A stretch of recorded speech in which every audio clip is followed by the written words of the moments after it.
नमस्कार. नमस्कार. फार्म दीदीमध्ये आपणा सर्वांचं स्वागत आहे.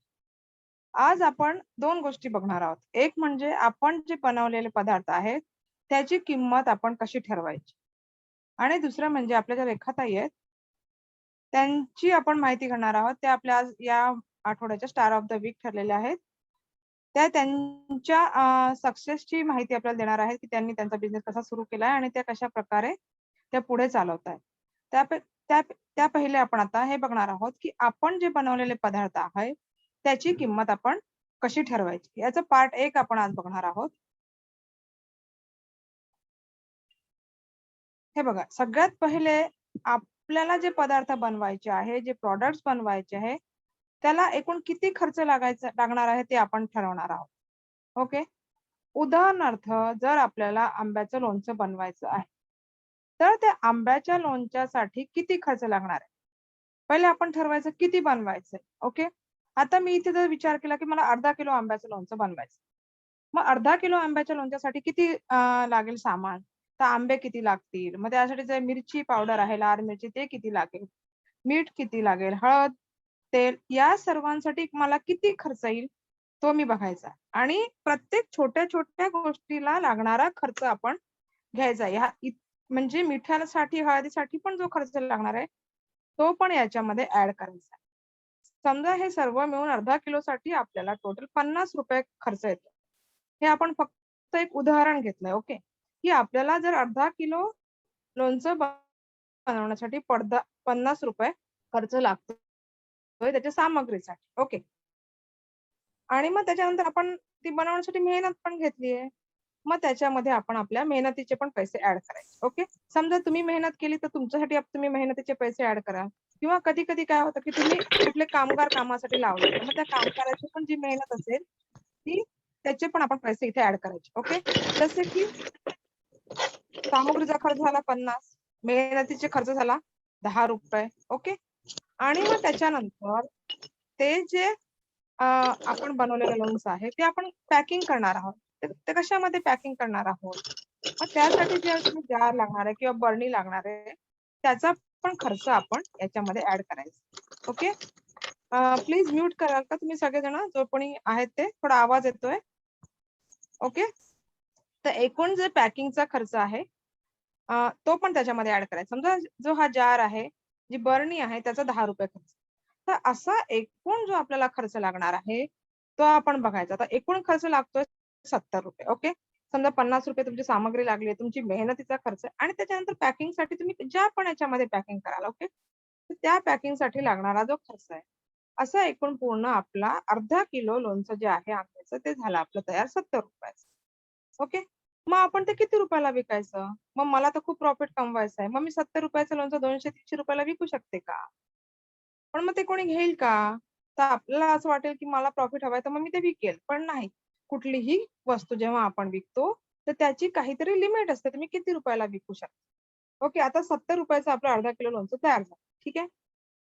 त्यानंतर आता आपल्याला एकूण बनवण्यासाठी लागणारा खर्च जो आहे तो आणि याची विक्रीची किंमत आपण किती ठेवायची? ओके. तर मी म्हटलं तुम्ही ₹200 ठेवलं तर चालेल का? तर नाही. मग ती तुम्ही किती ठेवू शकता? तर ₹70 ठेवली तर चालणार नाही. कारण ₹70 आपल्याला खर्चच आलाय. तर साहजिकच आपल्याला त्याची किंमत ₹70 पेक्षा जास्ती ठेवावी लागेल. मग ₹70 पेक्षा जास्त तर तुम्ही किती ठेवाल? मग ती ₹80 पासून ते ₹120 पर्यंत तुम्ही ठेवू शकता. मग तुम्ही म्हणाल, की ₹120 का बरं? मी ₹200 ला का नाही विकू शकत? तर त्यासाठी आपल्याला पहिले मार्केटची किंमत बघावी लागेल. मार्केटमध्ये वेगवेगळ्या कंपन्या तर ते जे लोणचे विकल्या जातात, त्याची किंमत आपल्याला बघायची. ओके. काही लोणच्याची किंमत असेल ₹100, काही लोणच्याची किंमत असेल ₹120 अर्धा किलोच्या आंब्याच्या लोणच्याची. तर आपल्याला ती मार्केटची किंमत बघायची. मग आता समजा त्या कंपनीची मार्केटची किंमत आपण एक अंदाज काढला, की अर्धा किलोची लोणच्याची किंमत ही ₹100 आहे. ओके. आणि तुम तुम्ही जर विकाल ₹150 तर ते चालेल का? मग ते खूप जास्त होईल ना. मार्केटची किंमत जी ₹100 आहे आणि तुम्ही जर 150 ला विकाल, तर तुमचं जास्त लोकं घेणार नाही कारण त्यांना ते महाग वाटेल. कारण जेव्हा आपण पण बाजारात विकत घ्यायला जातो कुठली वस्तू, तर महाग वस्तू आपण सहसा जास्ती घेत नाही. आणि मग ती 70 रुपये जर तुम्ही ठेवली तर चालेल का? नाही चालणार. कारण 70 रुपये तेवढा तुम्हाला खर्च आलेला आहे. ओके. मग तुम्ही काय कराल, तर तुमची जी किंमत असेल ती 70 रुपयांपेक्षा जास्ती, ओके, आणि मार्केट भावाच्या बरोबर किंवा थोडीफार जास्ती ठेवा. थोडीफार जास्ती का? जर तुम्हाला असं वाटेल की तुमच्या लोणच्याची क्वालिटी एकदमच छान आहे, तुम्ही चांगल्या प्रतीचं लोणचं वापरलं आहे, सॉरी, आंबे वापरले, तुम्ही चांगल्या चांगल्या प्रतीचं तेल वापरलंय आणि तुम्ही खूपच चांगल्या क्वालिटीचं लोणचं बनवलंय, तर तुम्ही मार्केटपेक्षा थोडं जास्त 120 रुपयापर्यंत तुम्ही तुमच्या लोणच्याची किंमत ठेवू शकता. अशा प्रकारे तुम्ही तुमच्या लोणच्याची किंमत ही फिक्स करू शकता.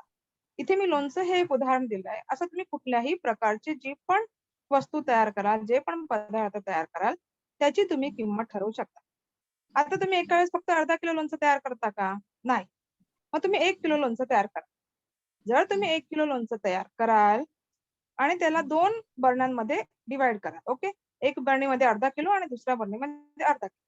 मग एका किलोसाठी जी लागणारी सगळी सामुग्री, मेहनत आहे, त्याला 2 भागामध्ये विभाजित करून तुम्ही 2 बरण्यांची किंमत काढाल. ओके. अशाच प्रकारे जर तुम्ही 5 किलोचं लोणचं तयार कराल आणि 5 किलोच्या लोणच्यामध्ये तुम्ही 10 बरण्या तयार कराल, तर त्याप्रमाणे तुम्ही 10 बरण्यांची किंमत किती आहे ते काढाल. एकूण तुमच्या सामग्रीचा खर्च, प्लस तुमची मेहनत आणि प्लस पॅकिंगसाठी लागणारा जो खर्च आहे, हा सगळा मिळून तुम्ही एकूण किंमत ती ठरवणार आहात. मार्केटची किंमत बघू.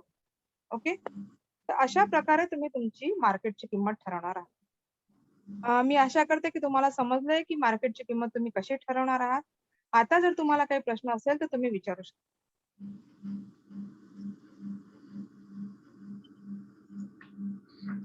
आहे कोणाला काही प्रश्न?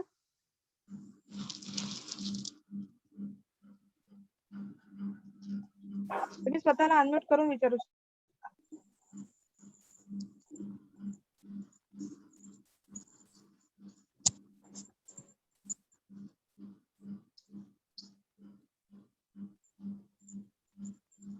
नमस्ते, मी स्मिता बोलतेय. हा, बोला. आपण ही मार्केटची जी किंमत ठरवली आहे, मग समजा आता त्याच्यामध्ये जोपर्यंत मी माझ्या आसपासचं मार्केट बघते, मी ज्या लोकेशनला राहते तिथल्या आसपासचं जे मार्केट आहे त्या ठिकाणी मला हे परवडू शकेल. ठीक आहे. हा. पण जर समजा मी मध्ये एखादं डिस्ट्रीब्युटर घेतेय, डिस्ट्रीब्युटरशिप कोणाला दिली त्याच्यासाठीची, आणि लांब पर्यंत मला हे पोहोचवायचं आहे, तर तेवढ्या मार्जिन मध्ये मला कसं काय परवडणार ते? आणि मग ते जर असेल तर मग रिटेलरचं मार्जिन, डिस्ट्रीब्युटरचं मार्जिन हे आपण कसं ठरवायचं? प्लस त्याच्यामध्ये ट्रान्सपोर्ट आला, तो ट्रान्सपोर्ट आपण कसा ठरवणार त्याच्यामध्ये? अर्चना दीदी, मैं देती हूँ इसका answer. Hello Smita the, thank you so much, बहुत अच्छा क्वेश्चन पूछा है आपने।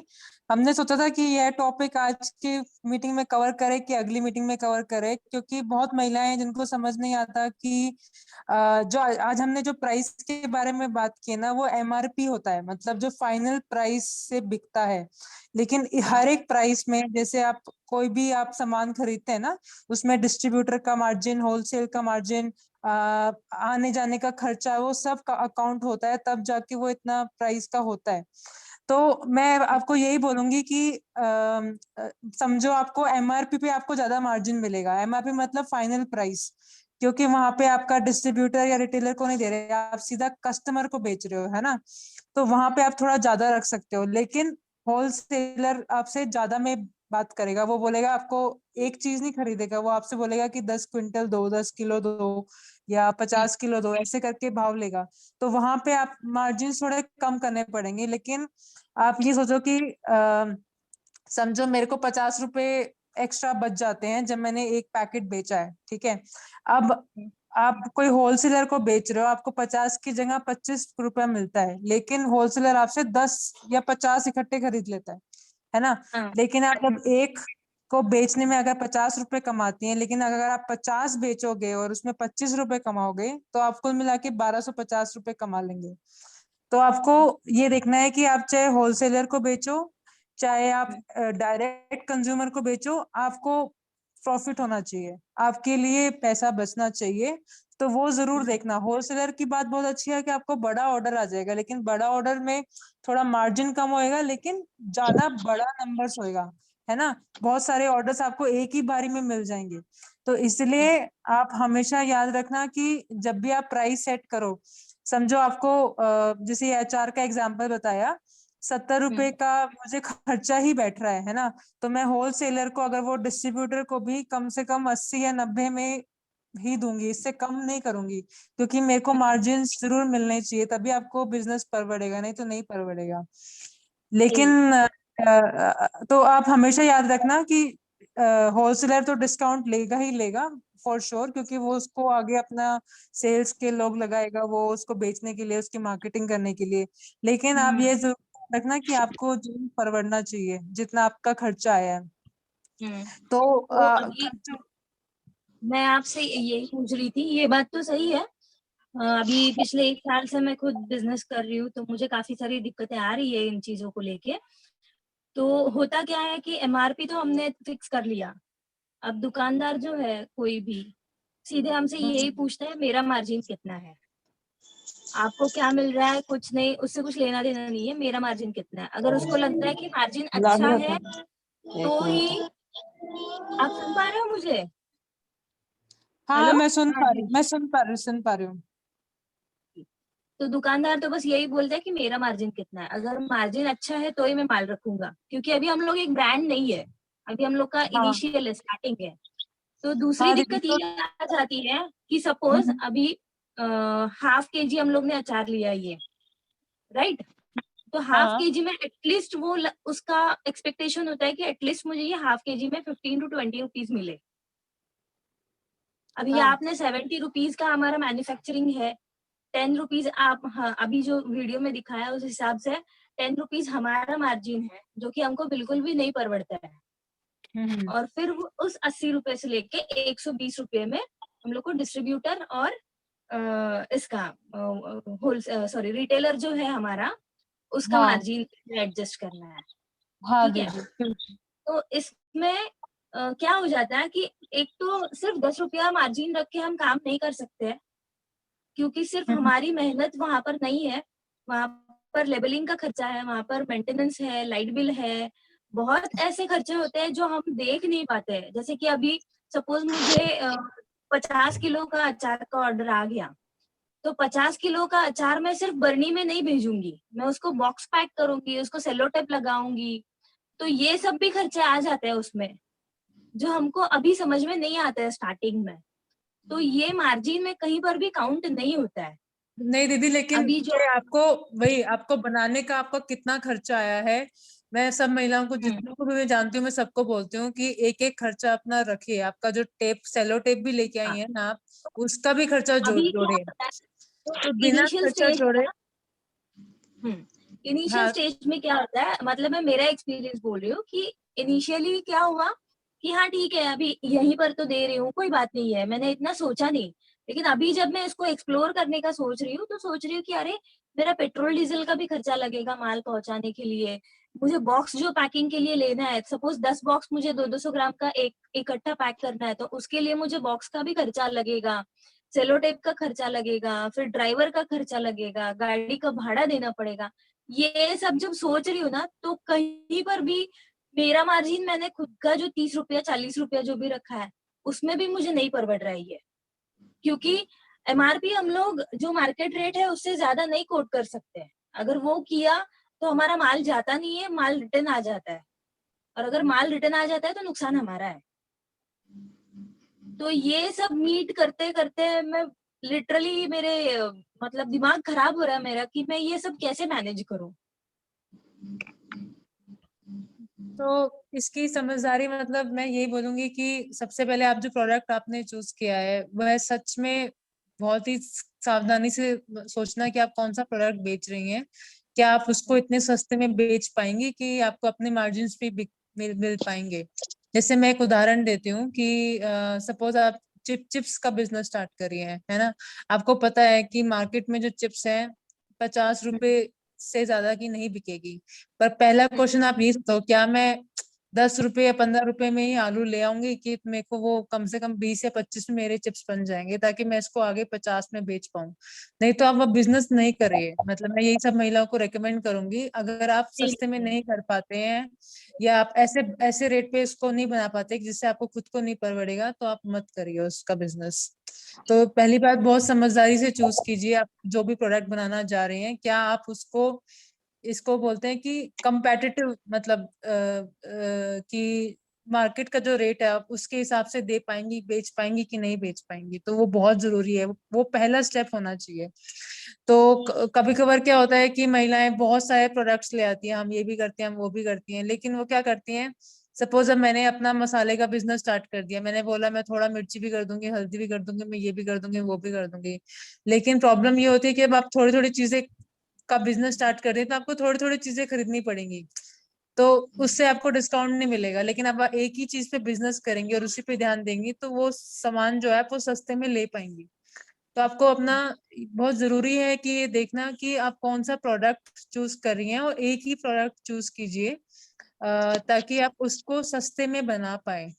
और सस्ते में ही बना पाए, उसके बाद जैसे आपने जो खर्चे बताए ना कि मैं सामान ले जाने का, पेट्रोल का खर्चा, भाड़े का देने का, आपकी दुकान अगर आपने ली हुई है उसका रेंट का, वो सब खर्चे लेने पड़ेंगे।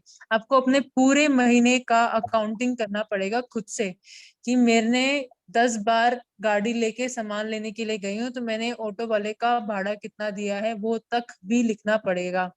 आपको पता चल जाएगा कि एक महीने में आप मान लो 100 किलो ही बना पाती हैं, और 100 किलो बनाने के लिए आपको इतना भाड़ा और ये सब देना पड़ेगा।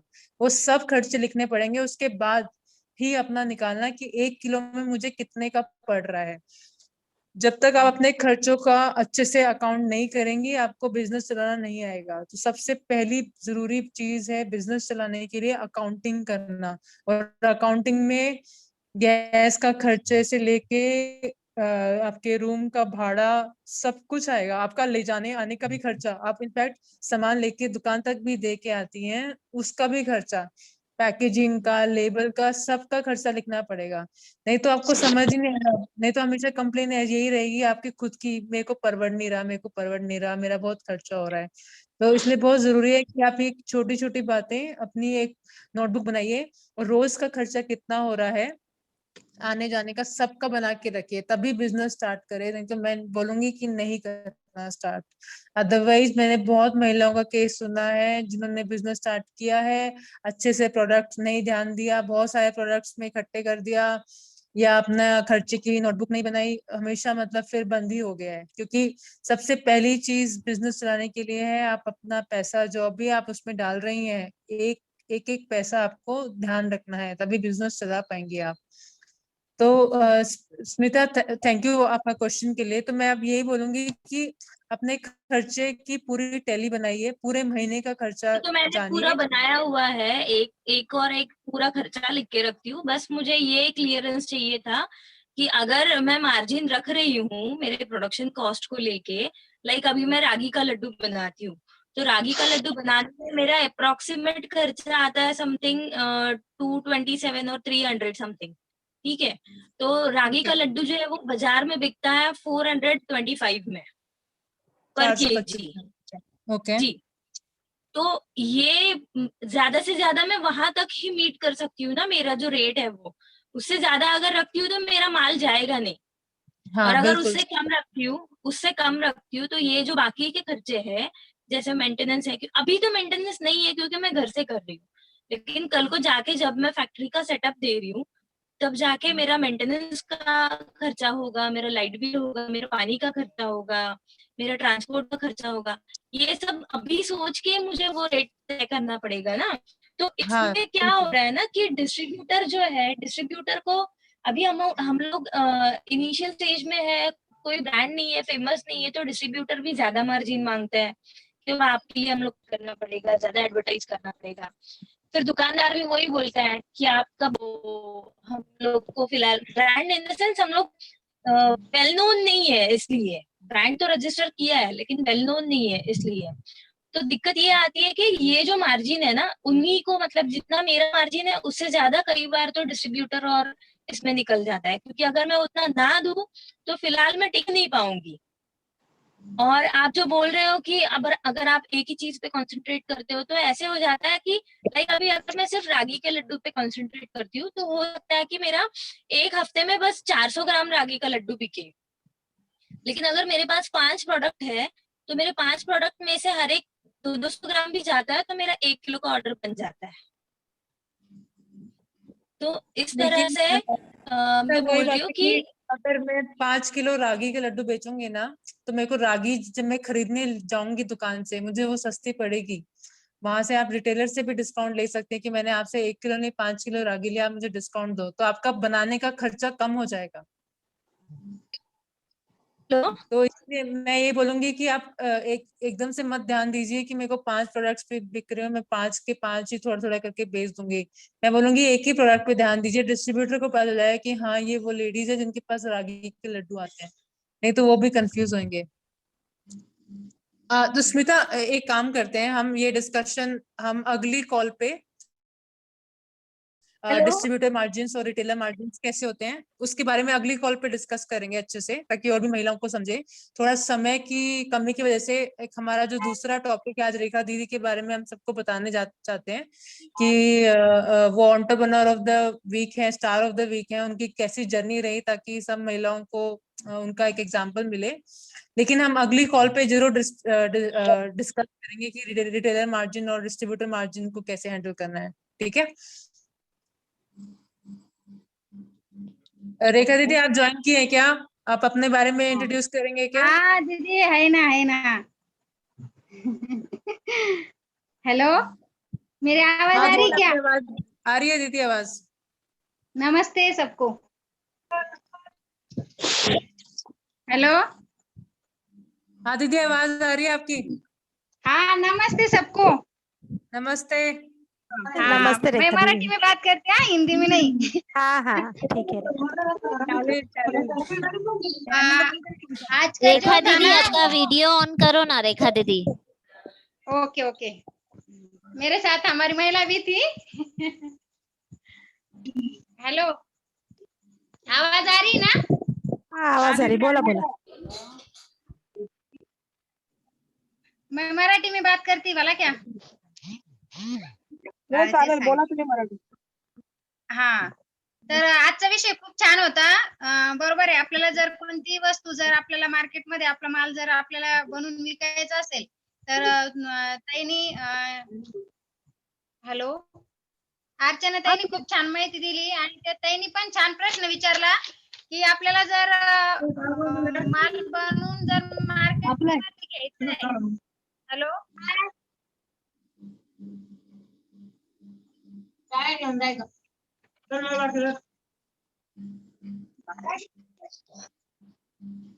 हॅलो, हॅलो, हा रेखाताई, बोला तुम्ही. हॅलो, हा आवाज रेखाताई, येतोय ना बोला. माझा? हा येतोय येतोय, बोला.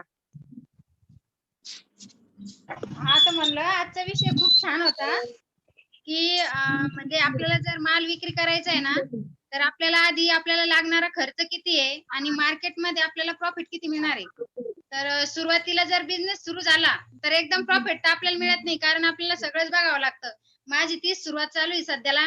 आपल्याला मार्केटिंग मध्ये लेबल व्यवस्थित असलं पाहिजे, त्याच्यानंतर आपली आता माझा लोणचाचा स्वतःचा व्यवसाय, त्याच्यानंतर बर्नी, हा हे सगळंच बघावं लागतं आणि त्याचे आपल्याला प्रॉफिट म्हणजे 100% ला लगेच 100% मिळेल असं नाही राहत. तो आपल्याला टक्केवारीवर करावा लागतो. 30 ते 40% आपल्याला प्रॉफिट राहतं. समजा आपल्याला जर 200 रुपये खर्च आला तर ते आपल्याला फक्त 30 ते 40 रुपये निघतात. आणि मी स्वतः घेतलंय तर सगळा खर्च व्यवस्थित निघून मला पुरडतंय माझ्या हिशोबाने. सध्याच्या मी आता जिथं करते तिथं मला पुरडतंय, जास्तीचे नाही. पण मग जर मी जसं समजा एकखटी जर समजा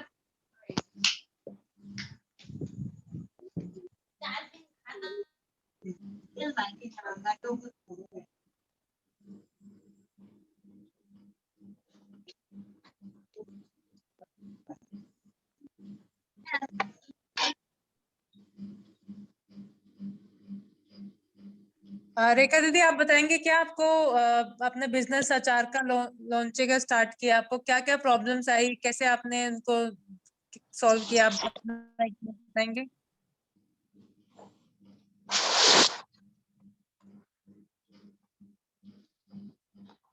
रेखाताई, तुम्ही म्यूट झाल्यात.